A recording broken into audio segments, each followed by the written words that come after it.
Welcome to this episode mutual globe से मैं राहुल नारायण। नमस्कार, मैं मनोज श्रीवास्तव, म्यूचुअल ग्रुप से। तो आज के एपिसोड में हम लोग ऑडियंस के जो कमेंट्स हैं वो लेंगे, जो उनकी क्वेरीज़ हैं इन्वेस्टमेंट से रिलेटेड। और उससे पहले हम लोग मेंशन करना चाहेंगे कि हम काफ़ी पॉजिटिव कमेंट्स आए हैं, काफ़ी लोग अप्रिशिएट कर रहे हैं हमारे वीडियोस को। तो उनको हम लोग स्पेशली थैंक यू बोलना चाहेंगे कि आपके कमेंट से हमें इंस्पिरेशन मिलता है, अच्छा लगता है। So thank you so much. आपके कमेंट्स पढ़ के, जैसे राहुल ने कहा, कि बहुत मोटिवेशन मिलता है। अभी तक अगर चैनल को सब्सक्राइब नहीं किया है तो प्लीज़ सब्सक्राइब करें, अपने फ्रेंड्स में शेयर करें। एक चीज़ और है, नोटिफिकेशन का जो है बेल वो भी दबा दें, ताकि जैसे ही रिलीज़ होता है तो सबसे पहले आपको पता चल जाए कि ये वीडियो अपलोड हो गया है और यूट्यूब पर आ गया है। इसमें आपकी डेफिनेटली हेल्प चाहिए जो आप सब्सक्राइब करेंगे, क्योंकि वो भी हमारे लिए मोटिवेशन का रीज़न होता है। पूरी तरीके से डिस्कशन जो है ये फ्री ऑफ कॉस्ट है, जैसे मैंने पहले भी एपिसोड्स में कहा है। कोई कोर्स नहीं बनाया जा रहा है, पेड या व्हाटएवर, या तरह तरह की जो चीज़ें हैं, F&O है या और ट्रेडिंग है। और उससे हमारा मानना ये भी है कि थोड़ा सा आम इन्वेस्टर को दूर भी रहना चाहिए, तो इसलिए हम आपके इंटरेस्ट में ही वो काम कर रहे हैं। हाँ, इस चैनल को सब्सक्राइब जरूर करें। ठीक है, तो हम लोग स्टार्ट करते हैं। पहला क्वेश्चन है उपेंद्र कुमार सिंह जी का। तो कह रहे हैं very good analysis, thank you sir. Please upload same analysis for all categories of mutual funds. Okay, ठीक है, ये पॉइंट नोटेड है। बहुत जल्दी ही हम सारी ही कैटेगरीज की एनालिसिस करके आपको देंगे। आपका सजेशन हमने नोट कर लिया है। ठीक, नेक्स्ट क्वेश्चन है मिस्टर सुखविंदर सिंह का। वो कह रहे हैं good afternoon sir, I am retired from government service recently. I would like to invest the money received on retirement wisely. I saw your videos, can you help me invest my money. Retire हो गए हैं ये और उसके बाद invest करना चाह रहे हैं, तो नेचुरली बहुत ध्यान से करें। इन्होंने अपना कुछ ये तो बताया नहीं कि अभी कितना इनके पास में किसी भी तरह का corpus, FD, post office, mutual fund है, तो उस पर तो अभी कोई कमेंट नहीं है। लेकिन मैं मान के चल रहा हूँ कि इनको रिटायरमेंट पे पैसे मिलेंगे, और जो पैसे इनके पास में डेफिनेटली होंगे तो उन दोनों को जोड़ के अब पोस्ट रिटायरमेंट एरा की स्ट्रैटेजी बहुत संभाल के बनाने की ज़रूरत है। तो अगर आप के कुछ खर्चे आने वाले हैं अगले 1 साल या 1.5 साल के, कई बार होते हैं, कोई बच्चों की भी एजुकेशन कंप्लीट नहीं हुई, बच्चों की शादी होनी है, उस पैसे को तो संभाल के आप FD में रखें। उस पर कोई प्लानिंग की, किसी भी तरह की कुछ भी एग्जॉटिक करने की कोई ज़रूरत नहीं है। Not even debt fund, I will say, FD में रखें। हाँ, FD में रखें तो किसी अच्छे बैंक में ही रखें। अच्छे से मेरा मतलब ये है कि आपके रिटायरमेंट का पैसा है, हमारे प्रिजम्पशन के हिसाब से आपको जल्दी ही चाहिए, तो आप स्टेट बैंक है, बैंक ऑफ बड़ौदा है, HDFC बैंक है, इस तरह के बैंक में ही बना के रखें। जैसे कोऑपरेटिव बैंक्स होते हैं उनसे थोड़ा सा उनसे दूर रहें।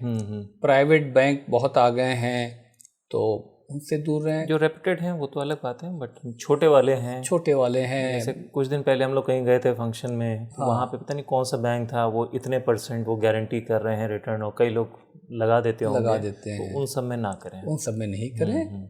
तो ये बहुत सिंसियर एडवाइस है और सिंसियर रिक्वेस्ट भी है, कहीं आप गलती से फंस नहीं जाएं। तो एक तो ये बात हो गई। अब बात है जो पैसा आप इन्वेस्ट करने की कर रहे हैं, तो वहाँ भी चूँकि हमको और डिटेल्स आपके बारे में नहीं पता है कि आपको पेंशन भी मिलती है कि नहीं मिलती है, तो मैं मान लेता हूँ, अच्छा ये गवर्नमेंट जॉब में है, हाँ गवर्नमेंट जॉब तो फिर तो पेंशन है, फिर तो पेंशन आएगी। ठीक है। फिर आप जो है, आपके पास जो भी पैसा आया है, कोई फिगर हम ले लेते हैं एक प्रिजम्पशन के लिए, मान लेते हैं कि भाई 1 करोड़ रुपये आया है इन्वेस्ट करने के लिए, या 2 करोड़ मान लेते हैं, कोई फिगर तो लेनी है। तो उस 2 करोड़ में आप 20% तो डेट फंड में लगाएं, और वो भी डेट फंड जिनका की इन्वेस्टमेंट गवर्नमेंट सिक्योरिटीज़ में हो रहा हो। 20% वो चला गया, बचा अब 80%। उस 80% में भी आप समझिए कि करीब करीब 20% आप यूएस के फंड्स में लगा सकते हैं, प्राइमरीली टेक्नोलॉजी में, अभी as the things stand today, ठीक है ना। अब बाकी जो आपका पैसा बचा वो बचा कुछ 60%। तो जो 60% है उसको आप 2 पार्ट में तोड़ लीजिए।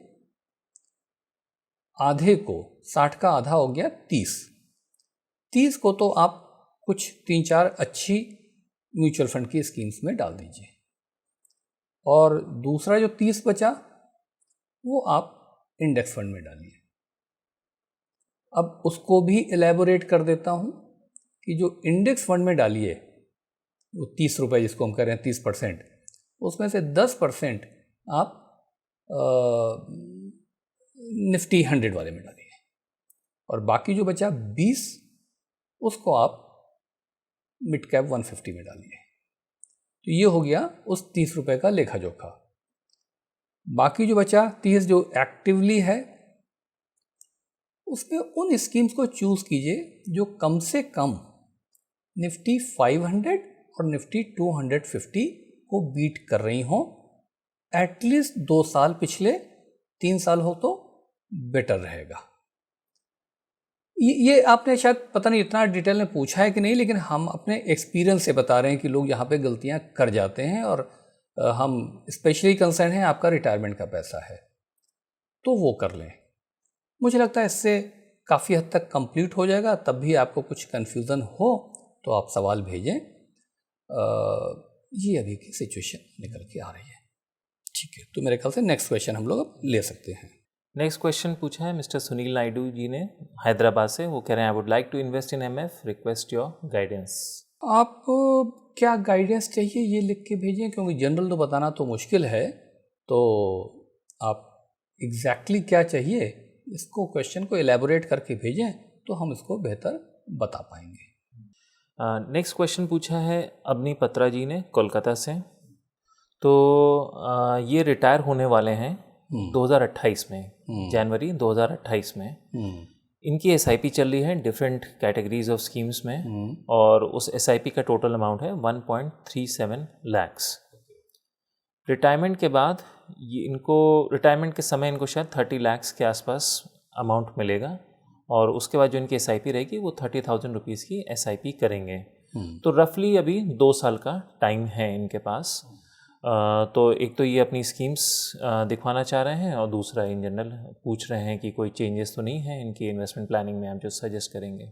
ठीक है, देखिए एक जितना हम इस क्वेश्चन से समझ पा रहे हैं, 1,37,000 1,37,000 पर मंथ की इनकी एसआईपी जा रही है, और जो इनकी रिटायरमेंट की डेट है वो 31 जनवरी 28 है। तो ये 1,37,000 रुपये तो खुद ही आपको 30 लाख रुपए बना देगी, 30 से ज़्यादा ही बना देगी, तो उसमें तो कोई ऐसा इशू है नहीं।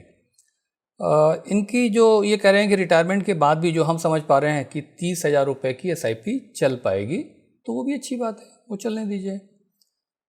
अब इनका जो इन्होंने डिफरेंट जो फंड्स डिफरेंट कैटेगरीज ली हैं, small cap, mid cap, flexi cap, multi cap, large and mid cap, multi asset allocation, aggressive hybrid fund, 1 pharma, 1 defence, काफ़ी ज़्यादा इन्होंने फैला लिया है, लेकिन अब फैला चुके हैं तो कोई उतना इशू नहीं है। हाँ, इसमें जो सेक्टर फंड है फार्मा और डिफेंस, जो नॉर्मल से बेटर भी काम कर सकते हैं और नॉर्मल से कम भी कम कर सकते हैं, तो मुझे लगता है ये अब चूँकि 2 साल बाद रिटायर होने वाले हैं तो सेक्टर फंड से दूरी बनाएं तो बेहतर होगा। ये बात हो गई कैटेगरी की। अब इसके बाद में जो इन्होंने कुछ स्कीमों के बारे में भी लिखा है, जैसे स्मॉल कैप में निपॉन और एसबीआई है, मिड कैप में एचडीएफसी, एडिलवीज है, तो उसके लिए मैं कहूँगा कि जो हमारा अभी लास्ट एपिसोड है उसको ही देख लें, उसमें हमने ये सारी स्कीम्स ऑलमोस्ट डिस्कस की हुई हैं, तो उससे इनको क्लैरिटी हो जाएगी। उसका लिंक भी हमने डिस्क्रिप्शन में डाल दिया है, और वो जो एपिसोड नंबर है और वो जो उसका स्क्रीनशॉट है वो भी हम यहाँ पर डाल रहे हैं आपके रेफरेंस के लिए, तो आप उसको देख लीजिए। उसके बाद भी आपको लगता है कि कुछ चीज़ों पे और आपको बात करनी है, पूछना है, तो आप क्वेश्चन भेजिएगा, हम लोग उस पर कर लेंगे। नेक्स्ट क्वेश्चन पूछा है मिस्टर इंद्रजीत राणा जी ने। वो हमारी वेबसाइट गए थे, वहाँ पे लॉगिन इन्होंने बनाने की कोशिश की है। तो ये पूछ रहे हैं कि इन्वेस्ट करना चाहते हैं म्यूचुअल फंड में, कुछ गाइडेंस चाहिए, हमारी कंसल्टेशन फ़ी के बारे में पूछ रहे हैं, या पोर्टफोलियो इनको अपना रिव्यू कराना है। तो इसमें दो चीज़ें, पहली बात तो हमारी कोई फीस नहीं है, तो वो क्लियर हो गया आपको। दूसरा, जो आप एग्जैक्टली करना चाह रहे हैं वो आप लिख करके भेजें, हमारा मोबाइल नंबर भी है तो उस पर आप भेजें, और उसके बाद में आप एग्जैक्टली क्या हेल्प आपको चाहिए इन्वेस्ट करने से रिलेटेड वो लिखिए, और फिर टीम आपको कांटेक्ट कर लेगी जो भी आपकी प्रॉब्लम होगी। फीस कोई नहीं है, ये बिल्कुल क्लियर है, अंडरलाइन कर रहा हूँ। नेक्स्ट क्वेश्चन पूछा है विजय साहू जी ने, जो कि झारखंड से हैं। इनको 14 लाख रुपीस एक बार में लमसम इन्वेस्ट करना है। तो हमारे वीडियोस काफ़ी टाइम से देख रहे हैं, और अब ये चाह रहे हैं कि एक फ़ंड में करें या 2-3 फंड में बांट दें, कैसे इन्वेस्ट करें। इन्वेस्टमेंट पीरियड है 5 से 10 साल। ठीक है, जितना इनके लिखने से हम समझ पा रहे हैं, एज है 47, इन्वेस्टमेंट पीरियड 5 से 10 साल है। ठीक है, 14 लाख रुपए इन्वेस्ट करना चाह रहे हैं। एक फंड में नहीं करें, आप 3 कैटेगरीज चूज कर लें, एक फ्लैक्सी कैप की, एक लार्ज एंड मिड कैप की, और एक मिड कैप की। 3 कैटेगरी हो गई। आप 14 लाख करना चाह रहे हैं, मैं उसको 15 लाख माने ले रहा हूँ, तो 5-5 लाख के कर सकते हैं। किस स्कीम में करें, इसके लिए आप हमारा एपिसोड नंबर 96, जिसका भी स्क्रीनशॉट हमने लगाया ही था, वहाँ जाके देख लें और उसके हिसाब से आप डिसाइड कर लें। ठीक।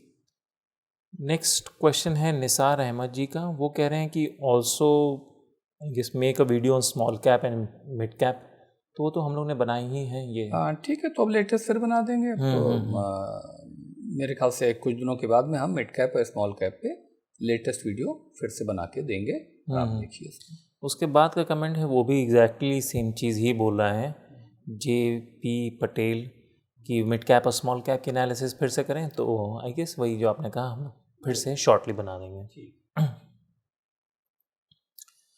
नेक्स्ट क्वेश्चन भेजा है मोहम्मद जी ने। गुड नाइट सर, और थैंक्स सर, मैं आपके पॉडकास्ट देखता हूँ और शेयर भी करता हूँ लोगों को। सर आप मेरे लिए 5 लाख का लमसम प्लान बताएं, कैसे करना है। 5 इयर्स में सिस्टर की शादी करनी है सर। देखिए, दो चीज़ें हैं। आप लमसम करना चाहते हैं, हम हमेशा प्रेफर करते हैं कि आप सिप के रूट से हों, लेकिन अब आपके पास में होंगे ही पैसे 5 लाख रुपए इस वक्त, तो फिर आप सिप का शायद वेट नहीं करना चाह रहे हैं। 5 साल के लिए करना चाह रहे हैं, वो पीरियड ठीक है। 5 साल के लिए हम नॉर्मली 6 से 8 साल बोलते हैं, लेकिन साथ में आपने बोली कि सिस्टर की शादी करनी है।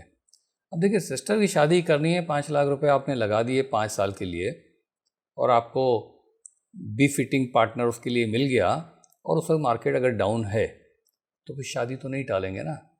तो मुझे लगता है कि मैं ये नहीं कह रहा हूँ कि पूरा आप डेट फंड में डालें, लेकिन ये मान के चलिए कि आधा पैसा ये डेट फंड में डालें, या 40% डेट फंड में डालें जो गवर्नमेंट सिक्योरिटीज़ वाली हो, और रिमेनिंग जो 60% है वो ये इक्विटी में डालें। और उसमें भी आप सोच सकते हैं कुछ बैलेंस एडवांटेज टाइप का या मल्टी एसेट टाइप का सोच सकते हैं, तो उस पर आप करें ताकि वो बैलेंसिंग होती रहे। 5 साल का पीरियड अब इक्विटी के हिसाब से कम है, मार्केट रुक गया, अटक गया, और आपने गोल फिक्स कर रखा है, तो वहाँ पे you need to be very very careful. तो ये है, इतना जो आपने लिखा है इस पे ये जवाब है। अब इसके बाद भी अगर आपको और क्लैरिटी चाहिए तो आप लिखिए, तो हम और क्लैरिटी देंगे। नेक्स्ट क्वेश्चन पूछा है धनंजय कुमार यादव जी ने। तो ये कह रहे हैं कि इनकी उम्र 30 इयर्स है, और इनके कुछ फिज़िकल कुछ डिसेबिलिटी है, इनका शायद एक्सीडेंट हुआ था। तो कह रहे हैं कि शायद लंबे समय तक ये नौकरी नहीं कर सकते हैं। तो इस रिगार्ड में ये क्वेश्चन हमें आंसर करना होगा। पहला तो ये पूछ रहे हैं कि जैसे जो ऑनलाइन ऐप्स होते हैं, जैसे ग्रो है, उसके बारे में कोई कमेंट कि उसके थ्रू अगर SIP कर रहे हैं तो क्या सेफ़ है कि नहीं सेफ़ है। और तो एक तो यही इनका क्वेश्चन है। दूसरा है अच्छा, ये अपने जो फंड्स जिनका इन्होंने जिसमें SIP शुरू की है उसके बारे में ये पूछ रहे हैं कि क्या वो फंड्स सही हैं कि नहीं सही हैं। अराउंड 2000 रुपीज़ की SIP है कुछ 6-7 स्कीम्स में, और अभी रिसेंटली शुरू की है। फाइनली ये कह रहे हैं कि ये 15 से 20 साल में इतना कॉर्पस एक्यूमुलेट कर लेना चाहते हैं कि उसके बाद 50,000 पर मंथ की उसे ये विड्रॉ कर सकें। ठीक है। पहली बात उन्होंने पूछा कि किसी ऐप के थ्रू कर रहे हैं, किसी रेपुटेड ऐप के थ्रू ही करें, ग्रो ठीक है ना। बस इन ऐप के साथ करने में थोड़ा इशू क्या होता है कि आपके पास बहुत सारे और नोटिफिकेशन आते रहते हैं जो से आप थोड़ा सा भटक सकते हैं।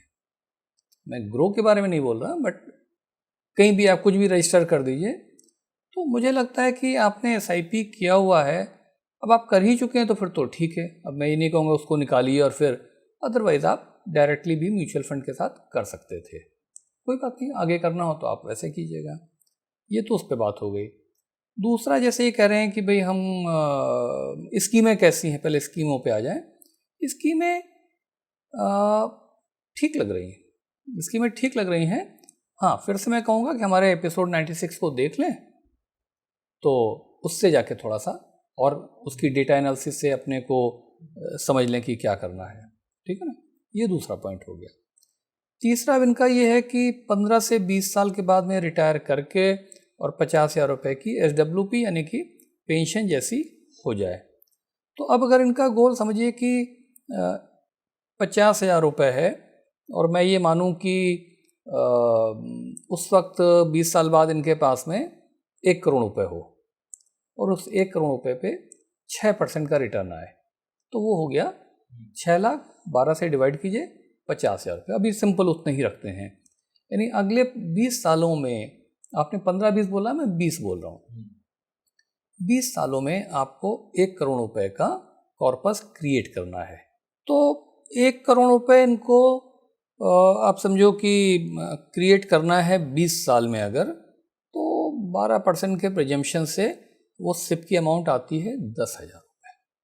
ये इन्वेस्ट कर ही रहे हैं, और ज़्यादा हो जाएगा तो इन्हीं का पैसा है, तो उसमें कोई इशू नहीं है। अगर 14 को बढ़ा के ये 15,000 कर दें, तो समझो कि 20 साल में 1.5 करोड़ रुपए के टारगेट को पहुंच सकते हैं। 15 ही कर दें, वो इसलिए कि 1.5 करोड़ रुपए हो जाता है, और 1.5 करोड़ पे तब फिर मैं उस वक्त ये मानता हूँ कि आपका पोर्टफोलियो, क्यों फिर आप उसको सेफ भी करना चाहेंगे, फिर आप पूरा इक्विटी नहीं रखना चाहेंगे। मे बी 1/3 आप प्योर FD में जाएं, 2/3 आप इक्विटी जाएं, FD में 4% ही मिल रहा हो, इक्विटी में थोड़ा ज़्यादा मिल रहा हो, तो सब कुछ सेफ्टी को फैक्टर को ध्यान रखते हुए आप 15,000 रुपये की SIP 20 साल तक करें। 12% के हिसाब से 1.5 करोड़ रुपए मिलना चाहिए, उस पर 4% भी पैसा निकालते चलेंगे SWP, तो भी आपका 50,000 रुपये महीने की पेंशन जैसा टारगेट भी पूरा हो जाएगा, और आपका जो प्रिंसिपल है वो किसी वक्त भी आपको इरोडेड नहीं दिखेगा। तो ये मेरे को लगता है कि इनके हिसाब से करना चाहिए। इनका एक सवाल कुछ और ये लग रहा है, एक और भी है कि जब वैल्यूएशन, आई गेस जो ये समरी मैं समराइज़ कर देता हूँ इनके हिसाब से, जैसे कुछ जो पुरानी स्कीम्स हैं जिनकी AUM काफ़ी हो चुका है, NAV ज़्यादा है, तो कह रहे हैं कि क्या इनमें इन्वेस्ट करना चाहिए। ऐसा तो नहीं कि इनमें मतलब ग्रोथ का स्कोप कम है या गिरेंगे तो ये ज़्यादा गिर जाएंगी। तो ये एक बेसिक कॉन्सेप्ट है जो इनको क्लियर। वो देखिए, आप AUM के चक्कर में पड़िए नहीं, आप केवल परफॉर्मेंस समझिए। तो जिस स्कीम की भी पिछले 5 साल की, 10 साल की अच्छी परफॉर्मेंस चल रही है, बीच बीच में डिप भी करती रहेगी, ऊपर नीचे भी होती रहेगी, वो AUM बढ़ गया इसलिए आप उस स्कीम से निकल जाएं, है ना। मार्केट गिर गया इसलिए आप स्कीम से निकल जाएं, तो AUM बढ़ गया, इसका मतलब ये है कि अगर मैं समझाने के लिए बोलूं कि किसी ने 30 साल की उम्र में एक कंपनी ज्वाइन की थी, अब वो 40 का हो गया, वो तो और मैच्योर्ड हो गया और समझदार हो गया। 50 का हो गया तो और समझदार हो गया। आप कहें सब 50 वाले को हम निकाल देते हैं, फिर 35 वाले को रख लेते हैं, तो उन सब चक्करों में नहीं पड़ें। बाकी ठीक है, आपका पोर्टफोलियो भी ठीक लग रहा है, आप इसी ढंग से काम करें। नेक्स्ट क्वेश्चन आया है हमारे पास, अगेन मिस्टर घोष का है कि वही मिड कैप फंड पे एनालिसिस चाहते होंगे, तो उन्होंने कहा है, वो हम लोग बात कर ही चुके हैं। उसके बाद नेक्स्ट क्वेश्चन आया है मिस्टर पवन यादव जी का। वो कह रहे हैं कि एक्सेस कंजम्पशन लगातार नेगेटिव गया है, 1 लाख का इन्वेस्टमेंट, 1 मिनट, क्या करूं, एग्जिस्ट करूं या बने रहूं? जिन्होंने शायद 1 लाख रुपए के इन्वेस्ट उसमें किया है, तो उसमें बने रहें या एग्जिट कर लें? देखिए, हम ये एपिसोड एक कर चुके हैं इसी कंजम्पशन पे ही और उनके एनएफओ पे, एपिसोड नंबर 91। मुझे लगता है कि एनएफओ में तो एज सच वैसे ही नहीं करना चाहिए, कॉन्सेप्ट वाइज बात कर रहा हूँ। मैं 2 मिनट ज़्यादा ले लेता हूँ ताकि मैं इनको भी एड्रेस कर सकूँ और बाकी बहुत लोगों को एड्रेस कर सकूँ।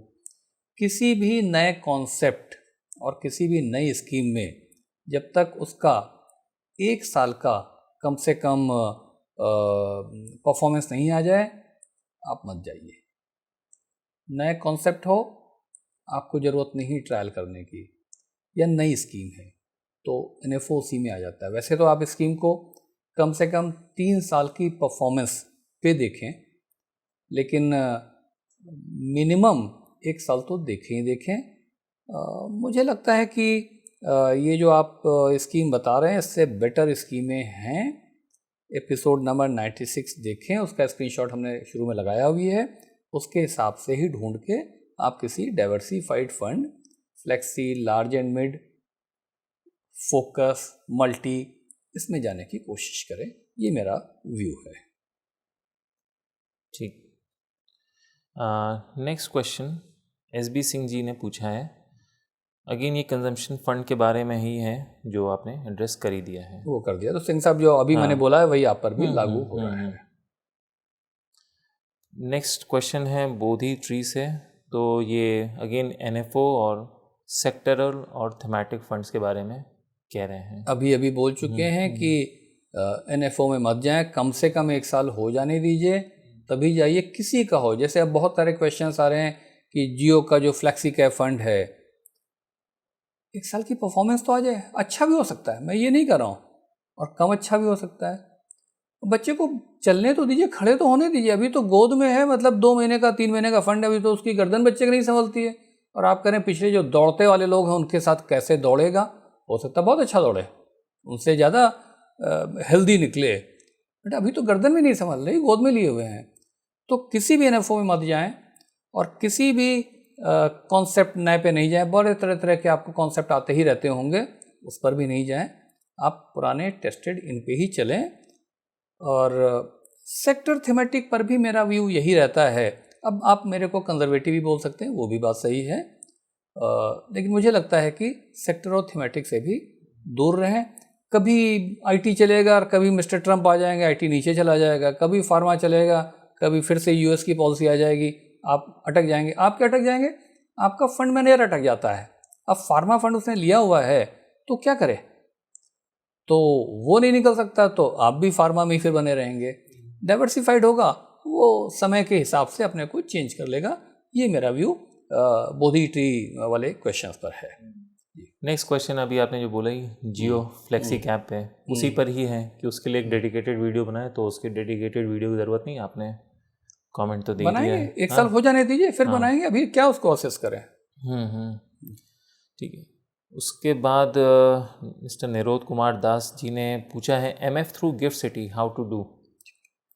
गिफ्ट सिटी पर हम एक एपिसोड बना चुके हैं, मुझे एपिसोड नंबर वैसे याद नहीं आ रहा है, अभी हम लगा देंगे, है ना, और उसका लिंक भी लगा देंगे, उसको देखिए। और इसके बाद अगर क्वेश्चन हो तो पूछिएगा। गिफ्ट सिटी पे हम वैसे भी और आगे कवर करेंगे और बहुत डिटेल में कवर करेंगे। फिलहाल वो एपिसोड आप देख लीजिए और अपने क्वेश्चन भेजिए, और बाकी ऑडियंस भी भेजिए। गिफ्ट सिटी का रेलेवेंस है, तो इसलिए उसको ठीक से देखें और क्वेश्चंस भेजें। ठीक। नेक्स्ट क्वेश्चन पूछा है रोबोकॉप ने, need video on investment for children whether through parents portfolio और थ्रू सेपरेट माइनर्स अकाउंट। कोई कॉम्प्लिकेट करने की ज़रूरत नहीं है। हम लोग की पॉलिसी भी रहती है बहुत कॉम्प्लिकेशन नहीं करें, तो पेरेंट्स के थ्रू करें बस और इन्वेस्ट करें, दैट्स इट। नेक्स्ट क्वेश्चन पूछा है धवल शाह जी ने। तो इनका पास एक फ़्लैट था वडोदरा में जो इन्होंने 15 लाख्स में सेल किया है, और अब ये चाह रहे हैं कि अब ये 15 साल का इनका होराइज़न है, तो ये कहाँ इन्वेस्ट करें, और ये चाह रहे हैं कि हर महीने कुछ 10,000 12,000 की इनकी उससे अर्निंग भी आती रहे। देखिए ऐसा है, बाकी तो डिटेल्स हमको पता नहीं है आपके बारे में। जितना क्वेश्चन आपने पूछा उसके हिसाब से 15 लाख रुपए हैं, 6,000 रेंट आ रहा था, आपको कम लग रहा था इसलिए आपने उसको बेच दिया, और अब आप इक्विटी म्यूचुअल फंड में जाना चाह रहे हैं जो हम समझ पा रहे हैं, और आपको 10 से 12,000 चाहिए। तो आने को 10 से 12,000 आ सकता है, क्योंकि हम 12% का प्रिजम्पशन करते हैं, तो उसके हिसाब से आ सकता है। आप 10,000 ही माने to be on safer side. और चूँकि क्वेश्चन बहुत क्लियर नहीं है तो अभी आप उसको लगा दीजिए, ग्रोथ ऑप्शन में लगा दीजिए, पैसे को बढ़ने दीजिए, जब आपको ज़रूरत हो तो आप SWP उसकी कर लीजिएगा। हम इतना ही बता पा रहे हैं क्योंकि क्वेश्चन से इतना ही क्लियर है। आपको और कुछ चाहिए तो थोड़ा सा डिटेल में लिखेंगे तो ज़्यादा अच्छा रहेगा। ओके, नेक्स्ट क्वेश्चन आया है MJ1126 का। वो कह रहे हैं super analysis review balanced advantage funds. ठीक है, बहुत जल्दी करके देंगे बैलेंस एडवांटेज। ठीक है, तो इस क्वेश्चन के साथ हमारा ये एपिसोड यहाँ ख़त्म होता है। अगेन जो क्वेश्चंस बचे हैं वो हम लोग आगे के एपिसोड्स में टेकअप करेंगे। और अगेन ऑडियंस से रिक्वेस्ट है, अगर आपको एपिसोड अच्छा लगा हो तो प्लीज़ इसे लाइक करिए, शेयर करिए और सब्सक्राइब करिए। मिलते हैं नेक्स्ट एपिसोड में, तब तक के लिए good bye. Okay, thank you, good bye.